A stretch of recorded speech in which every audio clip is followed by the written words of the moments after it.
Guys আমি একটি video নিয়ে আসছি যারা আমরা বাংলাদেশে গাড়ি চালাই যারা ড্রাইভ করি তাদের উদ্দেশ্যে নিয়ে কথা বলা। আমরা রাত্রে যখন গাড়ি চালাবো আমরা কিছু কিছু জিনিসের লোভ করতে গেলে আমাদের বিপরীত হয়ে যেতে পারে, এই সম্পর্কে আজকে কথা বলা। রাত্রে যারা আমরা গাড়ি চালাই হঠাৎ করে রাত্রে দেখবো যে গভীর রাত্রে গাড়ি যখন চালাই রাস্তার ভিতরে মাছ দেখবো, জেতা মাছ ফালায়।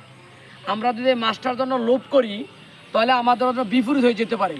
তারা কি করে, যারা ডাকাতি করে রাস্তার উপরে মাছ ফালাই দেয় অন্য দূরে গিয়া বসে থাকে। আমরা যখন মাছের জন্য নামবো ধরতে তখন ডাকাতেই আমাদেরকে আটকেয়া আমাদেরকে টাকা পয়সা নিয়ে যায়। আরেকটা কারণ হলো কি, আমরা রাস্তার ভিতরে অনেক সময় দেখবেন যে গভীর রাত্রে মানি ব্যাগ ফেরে থাকে বা 500 টাকা নোট পরে রয়েছে। যদি আমি টাকার জন্য লোভ করি এই গাড়িতে যখন নামবো টাকায় হাত দিব, মানিকে হাত দিব, দূরের থেকে লোক এসে আমাদেরকে আক্রমণ করবে। আমরা এটা লোভ করা যাবে না। 3 নম্বর লোভ হলো কি, দেখবেন নারী 12 বছর 14 বছরের মেয়ে সাজাইয়া রাস্তা দাঁড়িয়ে থাকবো। প্লিজ ভাইয়া আমার গাড়িটা থামান, আমাকে বাঁচান, আমি খুব বিপদে আছি। আমি যদি নারীরে গিয়া গাড়িতে উঠাই বা নারীর সাথে কথা বলি তখন দূরের থেকে লোক এসে আমার আটকাইব কি, দ্বারা নারী পাচারকারী আটকে আমাদেরকে জরিমানা করতে পারে। আমরা এই জিনিসগুলার লোভ করব না।